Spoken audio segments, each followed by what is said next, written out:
is a realm of transformation. There is a realm of transfiguration. Transformation is mental upgrade. Transfiguration does not just affect the mind. Even your molecular structure can be altered. And we are not chained to better versions of ourselves. We are chained to that very image. So when you come out, you and your God become one. This is the will of God. Intimacy.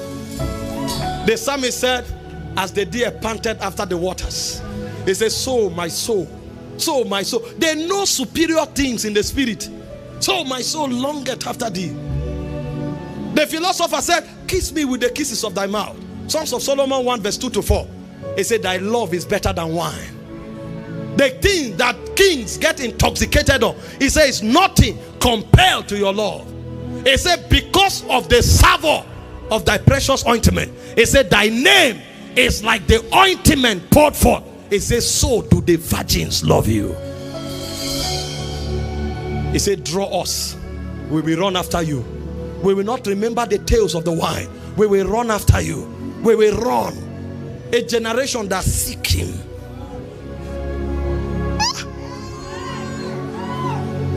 Take me, Lord, to your secret place. Hi. Baba, hold me by your hand to your holy place. I just want to see your face and your glory, Lord.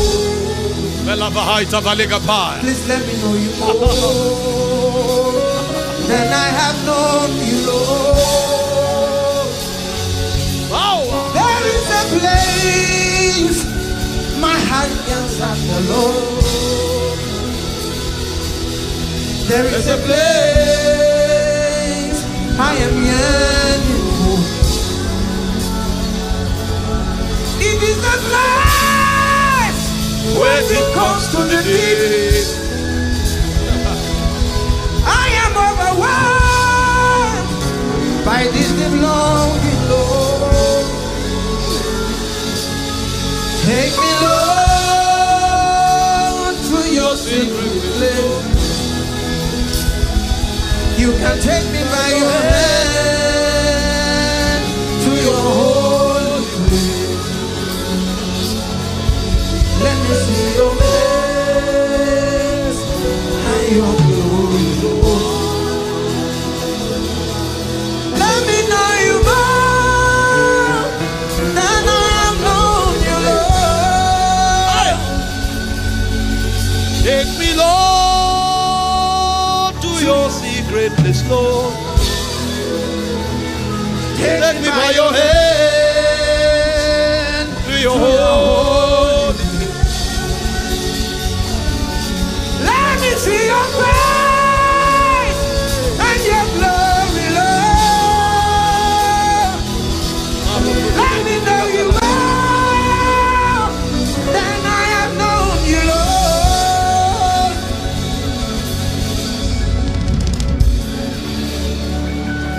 Please hear me. Your dimensions are supposed to be equated to the God dimensions. It's not your doing. He did it that way. Let us make man in our image, after our likeness. But that image can't unlock in you until we all with open faces behold as in a glass. That's when we are transfigured. He said, what manner of love has the Father bestowed upon us, that we should be called the sons of God? It does not yet appear what we shall be like. He said, but when we shall see him, 1 John 3 verse 1 to 2, we shall be like him. Do you know how many angels desire to be within proximity in the throne room? Only the 24 elders, the 4 beasts and archangels stand there. When Gabriel came to Zacharias, only one thing he enforced: I am Gabriel. I stand in the presence of God. That means standing in the presence of God is a higher rank than being an archangel. He didn't say, I am Gabriel, I'm an archangel. I am Gabriel. I stand in the presence. And because of that, he passed judgment. Because he empowers you to bring government. And we, the Bible says, come boldly before the throne of grace. Come boldly. The way has been made open by Christ. Come boldly. But our desires, our passions will not let us. A generation robbed. Sit down for a moment. Learn it. See, learn it. There are realms beyond pray for me, pray for me. I'm telling you. There are realms where you function like deity. These are the blessings that we have in Christ. But all of them is roped into our experiential knowledge that is born in intimacy. You are supposed to be a wonder to your world. But there are versions of you that looks like God that is yet to manifest. The will of God is intimacy. The Father seeketh such to worship him. Number 5 is kingdom service. Because one of the things intimacy does is to empower you for service. In 1 Corinthians 1 verse 1, Paul was talking about the will of God in the likeness of service. Paul, called to be an apostle of Jesus Christ through the will of God the Father, and Sosthenes, our brother. That means service in the kingdom is the will of God. So he's called to be a sent one according to the will of God. When a man does not serve, he cannot be in the will of God. You want to be in the will of God? Serve. These are kingdom mysteries, and people can't get it. Paul was talking about service, and not just careless service, but service from the heart as the will of God. Ephesians 6 verse 6, it said, not by way of eye service as people pleaser, but as servants of Christ. How are you a servant of Christ? Doing the will of God from the heart. So when a man is serving Christ, he is doing the will of God. If you have to be begged to serve, it means you don't know the will of God.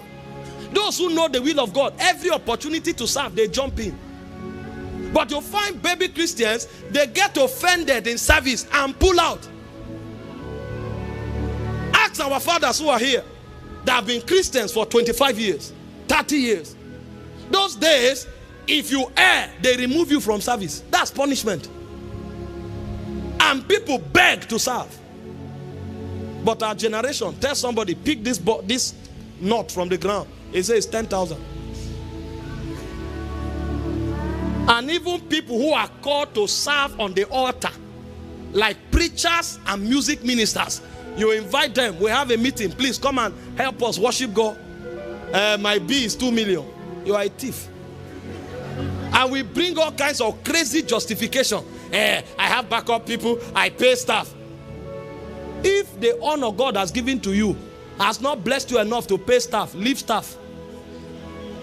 That means you don't have capacity for staff yet.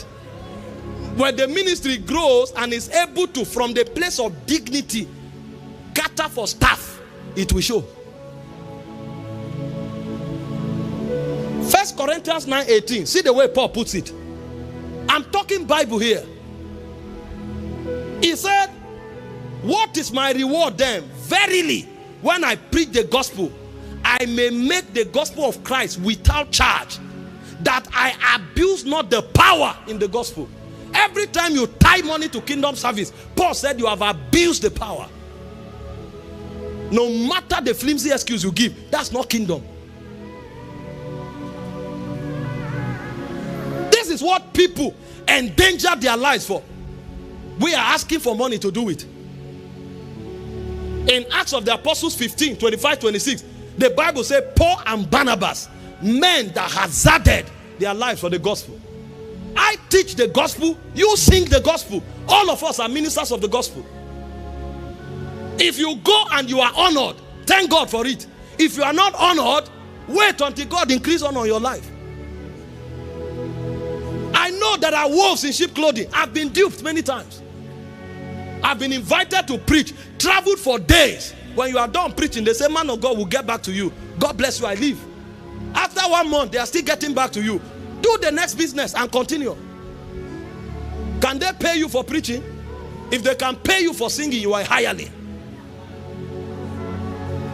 And when you talk, a corrupt and evil generation, people try to bring justification. Which era? Go and read about those who sang the hymns that we are seeing. That's why our song can't last for 10 years. Because they are sponsored by money. The inspiration came from mammon. Go and look. There are hymns we are singing today that were sung 50 years ago. They are still fresh. Fresh. They came from the oven of the Spirit. Today it's all about money, money, money. Doing all kinds of packaging, building false momentum around ourselves so that people can give money. It's a shame. When you talk, they say you are collecting tithe and offering.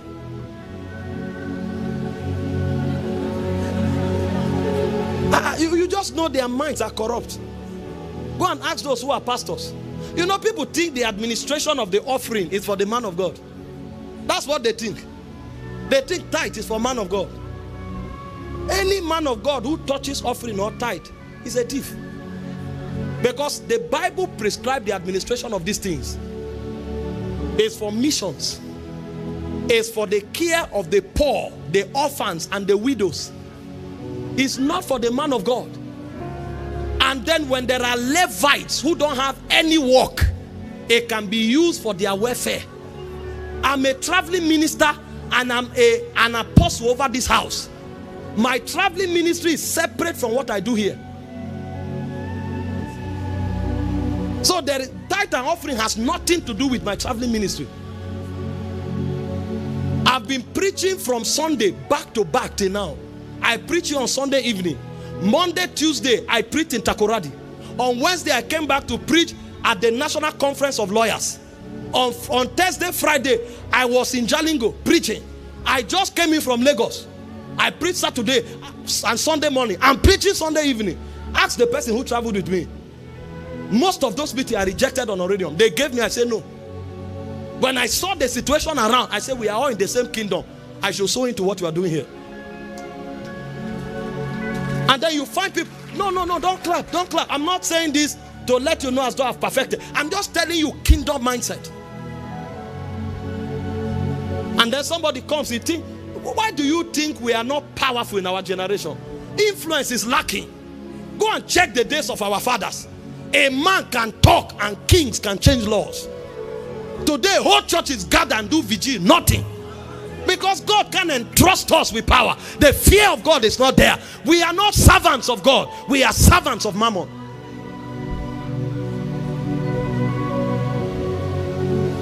You want to do the will of God? You must become a servant of Christ. And when you are a servant of Christ, no man can pay you. Your focus is at the end of time. You want to hear one thing. Well done, thou faithful servant. That's all you are looking for. That's your reward for serving. And you know most of these people are not trained. And that's why I told you about outer court ministers. All the people who do those things, go and check them out. It's jongo, jongo, jongo. They are singing everywhere for other Christians who don't know God. And God can keep them because, I mean, in every family there are more children than adults.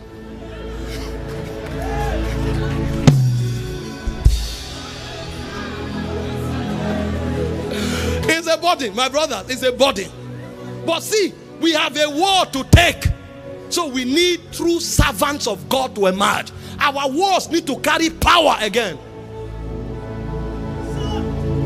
The church of God is being attacked in different nations, and we don't have the authority to challenge darkness.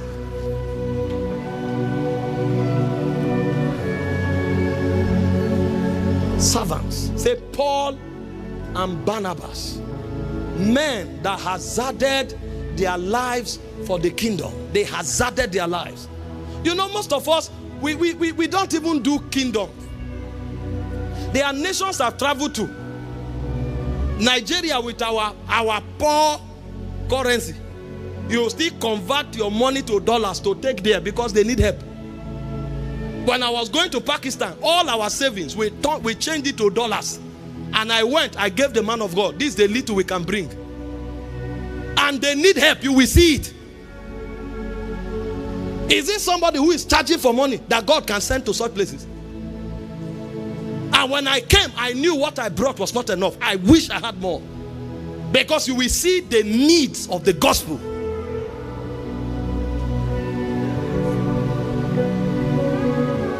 Servants of God. You want to do the will of God, you must become a servant of God. This generation that is after quick thing, we don't know God's will. I'm telling you, we don't. And if you truly have a walk, an intimate walk with the Holy Ghost, these are some of the things He will teach you. When He taught me, it was like sweating blood. I'm telling you, if I tell you some stories, you will laugh. It's like sweating. And He's still doing it today. Because God will be checking your heart. You can't serve two masters. You either serve God or mammon. So He will be checking.